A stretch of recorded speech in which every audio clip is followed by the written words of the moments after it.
Santo Ignatius, Karya Wisata Medan Jawa. Di sini saya akan mempresentasikan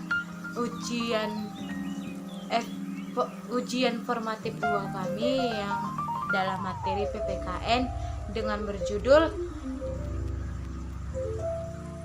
berjudul Wawasan Nusantara. Sebelum aku menjelaskan, saya sudah membuat mind mapnya seperti ini, cering. Seperti ini. Terdapat dari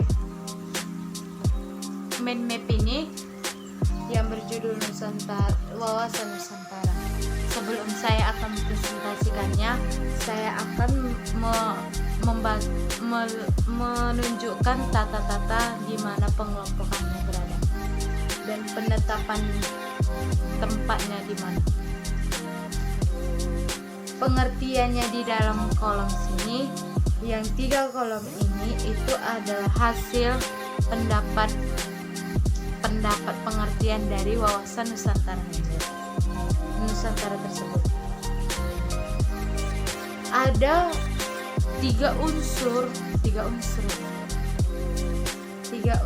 dasar konsep, yaitu pertama wadah, di sini wadah, isi, dan tata laku.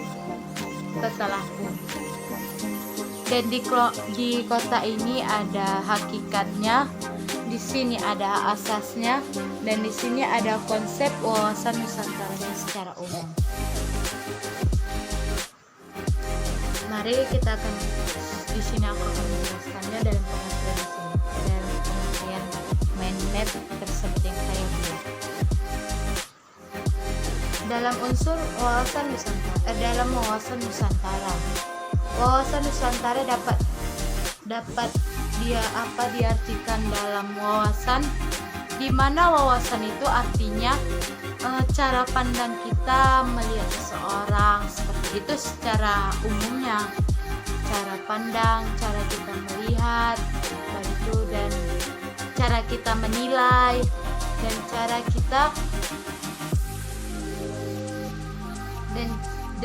kita melihat secara individu.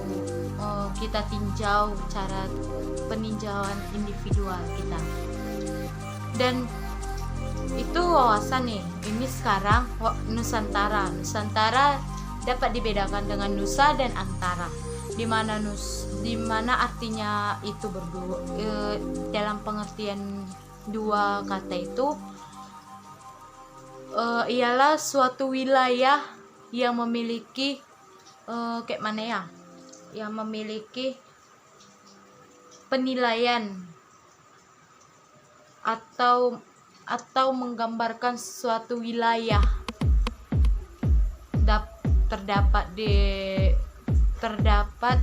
atau terletak di Samudra Pasifik dan Samudra Hindia, seperti Indonesia kita inilah. Terus itu di sini aku akan menjelaskan pengertian pendapat yang sudah dicatat oleh Profesor Dr. Andes Hamid Darmaji. Dia mencatat tahun 2010 dalam pengertian Nusantara. Dia menuliskannya berdasarkan Kitab MPR tahun 198 tentang GBHN. Dan kedua itu menurut Profesor Wan Usman, dan yang ketiga menurut kelompok kerja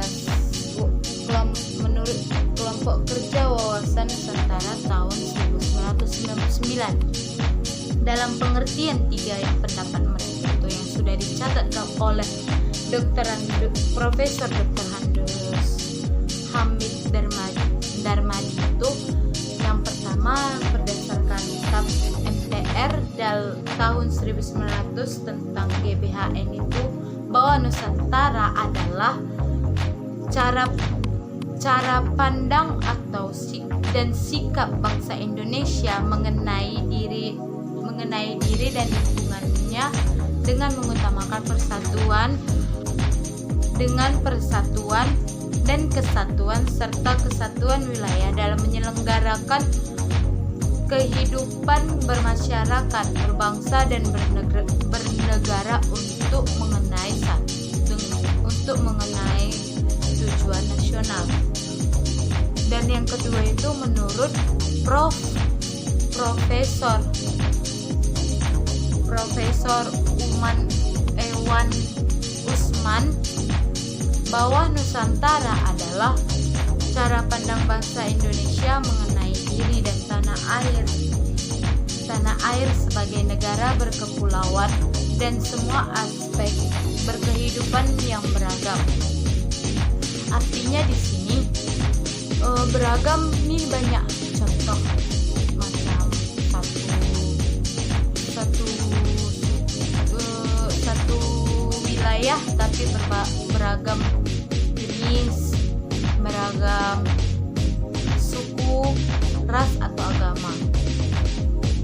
Itu yang poin ketiga, menurut kelompok kerja Wawasan Nusantara tahun 1999 bahwa Nusantara adalah cara pandang dan yang serba beragam dan bernilai strategis dengan mengutamakan persatuan dan kesatuan bangsa serta kesatuan wilayah dalam penyelenggaraan kehidupan bermasyarakat, berbangsa dan bernegara untuk mencapai suatu tujuan nasional. Di sini dalam poin ketiga ini artinya sama seperti poin-poin yang sebelumnya, tapi sini berbeda karena dalam penyampaian untuk mencapai tujuan nasional dan bernilai strategis itu sangat berbeda dengan poin-poin sebelumnya ini secara detail. Di sini kita harus melihatkan kepada seseorang bahwa kita itu bernilai di mata mereka. Itu maksudnya di nomor secara lebih spesifiknya di poin ketiga. Dan ada pula unsur dasar konsep. Unsur dasar berarti unsur yang paling dasar gitu. Unsur dasar konsep Wawasan Nusantara yang terdiri dari 3.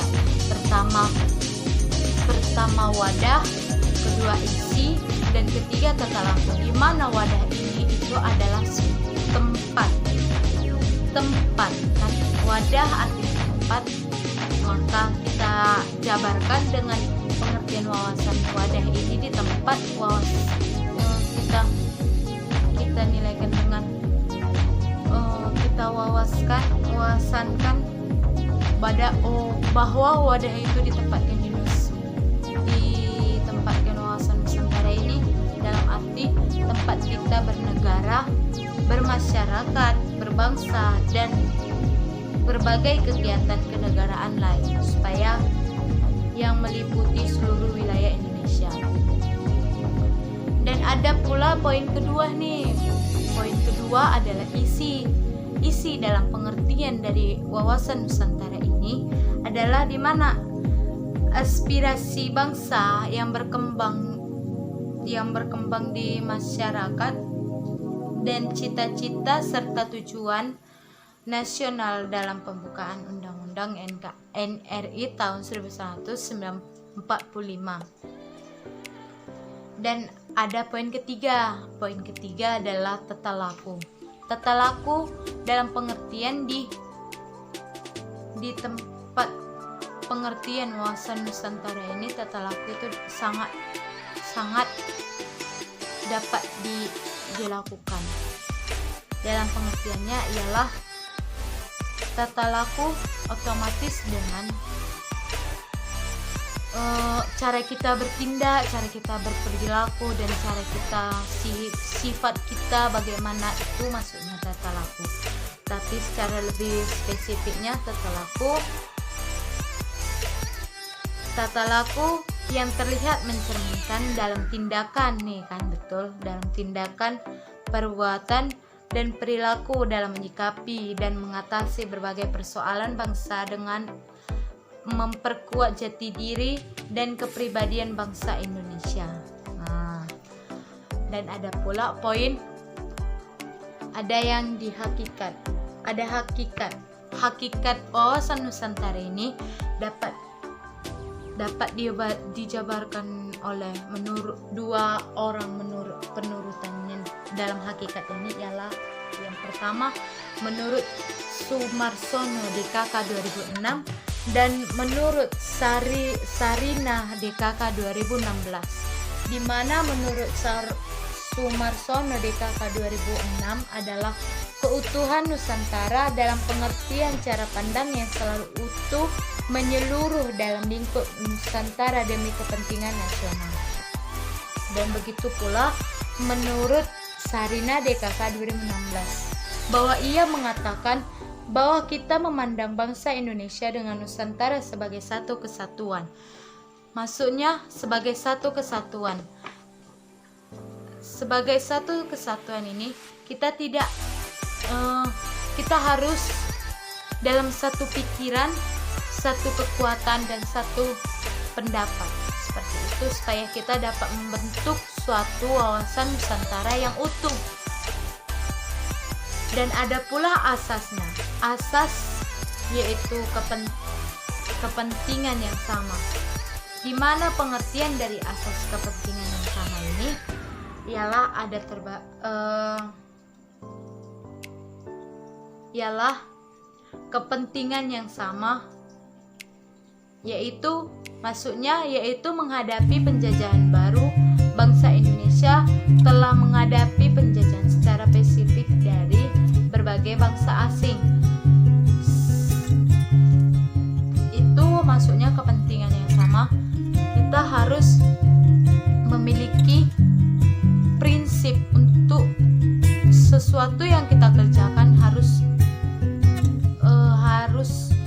memiliki tujuan. Tapi itu poin yang kedua nanti.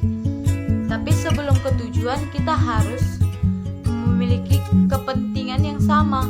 Apa yang akan terjadi pasti kita memiliki kepentingan yang sama. Seperti itu. Membedakan. Selanjutnya tujuan yang sama. Begitu juga dengan kepentingan yang sama itu. Kalau sudah dapat kepentingan yang sama, otomatis apa yang dilakukan dalam kepentingan yang sama ini dapat bertujuan juga dengan dan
supaya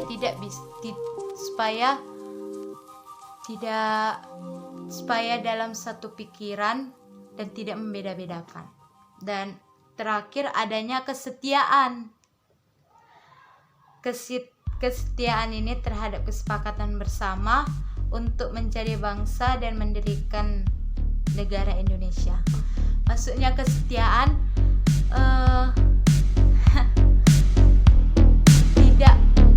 tidak ada yang kita harus setia pada apa yang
geografi Indonesia menjadi kesatuan politik.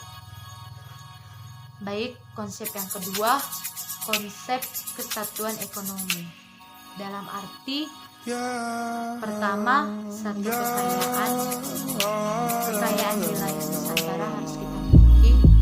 Yang kedua tingkatnya perkembangan ekonomi harus serasi dan seimbang dan tidak ada melenggang-lenggang.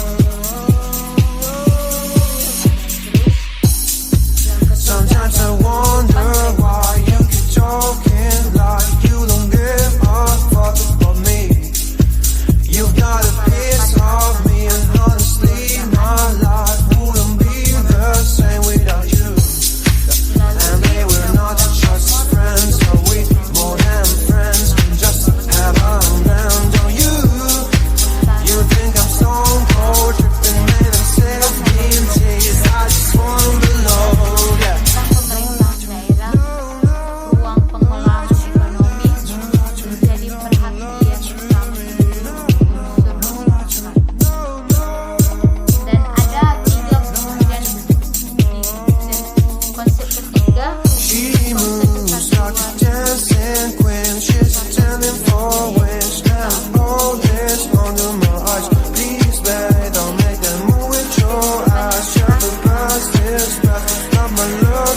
ras, agama, dan terdapat dari daerah-daerah lain.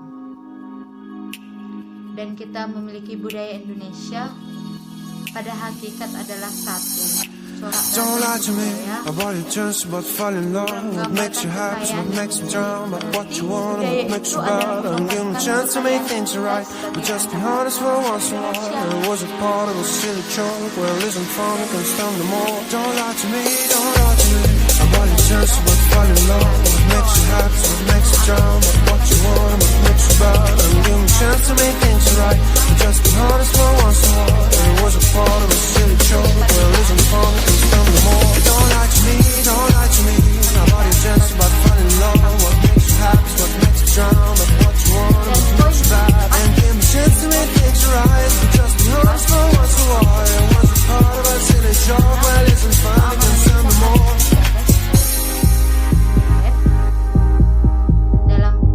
dalam baik itu dalam ancaman ataupun tiap-tiap warga negara mempunyai ataupun